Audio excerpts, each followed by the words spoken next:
the right of return of the refugees from the Nakba, the disaster in which the 1948 deal that Israelis did with the UN and the British, which left about 700,000 people as refugees. So they need a right to return. That's just a historic matter of justice.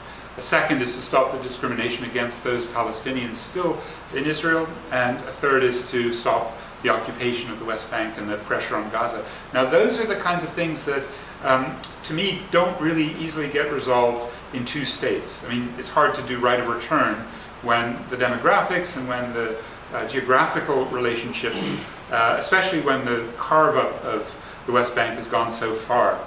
You're probably going to need, I would guess, I mean, I'm not a player in this, I'm just looking at it objectively, I think, you're going to need to have one democratic state, one person, one vote in the unitary state. That, to me, is one of the logics. But, you know, there's a lot of debate. The BDS people are pretty explicit. Omar Barghouti, if you read his book, we're not taking a position on one state or two. But in my view, and I think a lot of others would agree, some would look at it critically, it's probably the best outcome at some stage that one person, one vote gets put out as an option fairly soon. And there are quite a few Palestinians doing it. I think even Abbas's son did it, said a few days ago, yeah, maybe one state's right. Some of you are watching it more carefully than me. What do you think? Is one...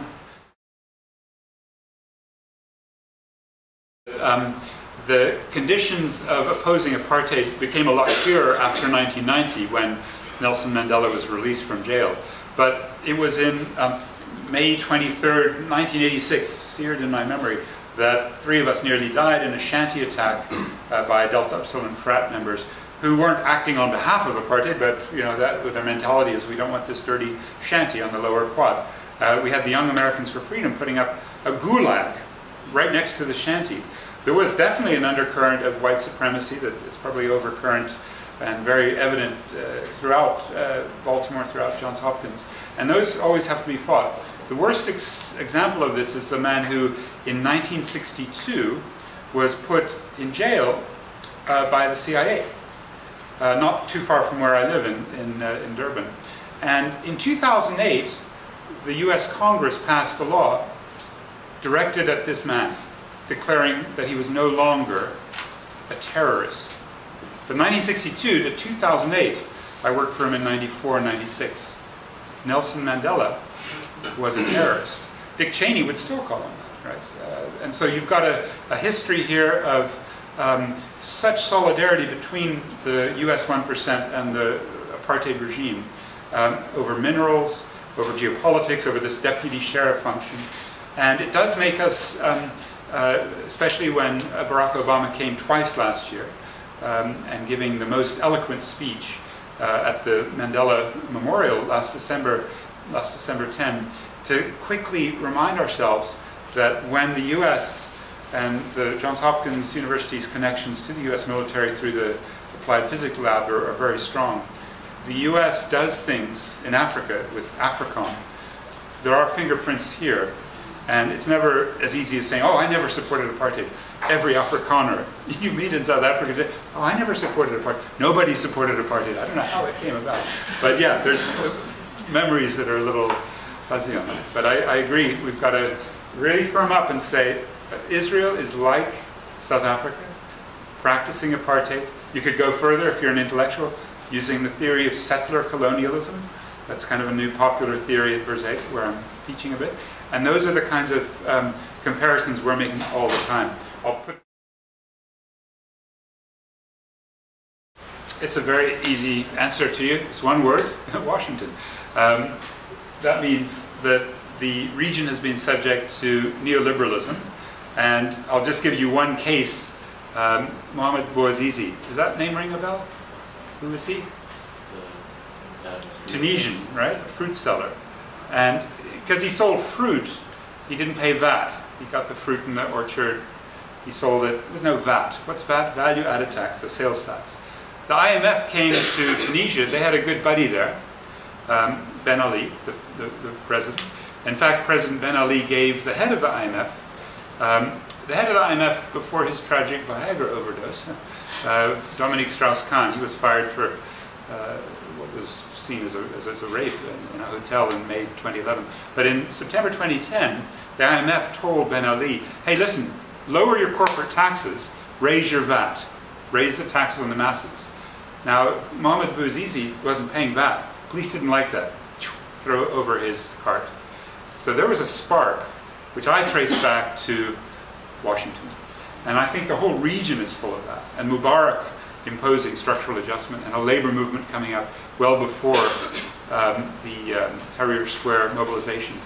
These all, to me, reflect a world where if you have an Occupy Baltimore, I don't know if you did, but in Washington there were a couple, and in New York was very good. These are manifestations of a broader resistance that I hope you'll all be part of and not take your place in the 1% if you're going to get your degree from Johns Hopkins. And that means the question of what you do in Baltimore is vital, because breaking down those barriers in a fully respectful way, taking leadership, right? I said the first principle of solidarity is what do the activists and the strategists in the oppressed communities want?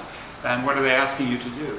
And that means, I think, if you had the kind of relationships that we were able to build in the 1980s through sustained interest in why Maryland National Bank was greenlining Pretoria and redlining West Baltimore, and finding ways that joint actions and foregrounding race, which some of us class analysts don't often do, and being acutely attention to women's leadership, which in many of the activist groups is pretty tricky. Men are often the kind of leaders, right? And women are doing the social reproduction. These are the sorts of lessons that I learned, that when I went to South Africa in 1990, made it so much more amplified, because in South Africa the mass base was there, but there weren't that many people like you, the strategists, those who can work through problems and have the intellectual freedom to think about what should be done. I think what should be done in Baltimore is parallel to what should be done everywhere. Fight apartheid. Apartheid has many manifestations: race, gender, ecological, and class. And in the spatial context, where I studied with a guy here called David Harvey, who talks about a right to the city, and we have so many exceptional institutions and organizations, it should be pretty easy for those of you interested in making the links to go quickly to those institutions and say, well, what are you doing? Are there campaigns that need solidarity?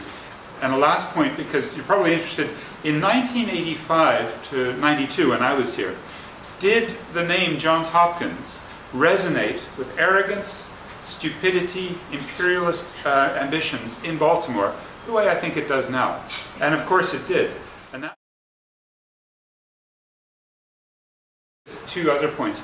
I think what BDS today in the critique of Israeli apartheid does, that we've made a mistake in my time doing anti-apartheid South African BDS, is it doesn't personalize. So your last point about, or the point you made about the individual academics, actually doesn't apply. If you look carefully, the critique is of the institutions supported by the Israeli regime. So it doesn't kind of give a free pass to any Israeli, but it's not a targeting of Israelis as people.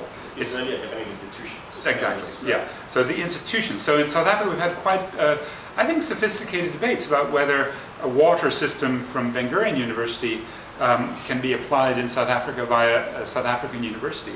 And after a lot of debate, it was the University of Johannesburg 3 years ago in 2011, they decided, no, we're going to cancel this relationship. And the reason was there was so much oppression associated with Ben Gurion in all of the respects that it is a basically military kind of institution sitting where it is. And the delegitimization of the Israeli state is so important that even if there are costs involved, those who are taking the costs are willing. Those are black South Africans who thought this through and worked it out. Now this is very much about the philosophy of my final point to you at the very beginning of your input, which is look to those who are oppressed for signals as to the political strategy and tactics. Luckily, BDS came up in a way that, with the experience of South Africa, a very wide and broad agreement was reached by civil society in 2005. It's true Abbas is not in agreement with BDS. That's why some would call Abbas a Vichy collaborator kind of in the whole politics of things. Abbas is opposed to BDS, but the civil society forces that agreed in the National Coalition in 2005, I think have a lot of integrity, and I would therefore ask you to take the same standard that you say, well, Israel treats its Palestinians better than, let's say, the Saudi Arabians treat, or Syrians, for example, or the Syrians. Then join the opposition. Support the Arab Spring, as it's called, or the North African Uprising. Find ways that the activists on the ground know that while you're supporting Palestinian rights, doing what they're saying they want, which is BDS, to lift the Israeli boot from their neck, that you can also add to struggles against, say, not just Mubarak, because I know some of you were involved in this work in early 2011, but Sisi, the military regime. Those are the solidaristic relationships that the privilege you have sitting in Baltimore and at Hopkins allows you and really compels you, I think, if you're as interested in looking for balance.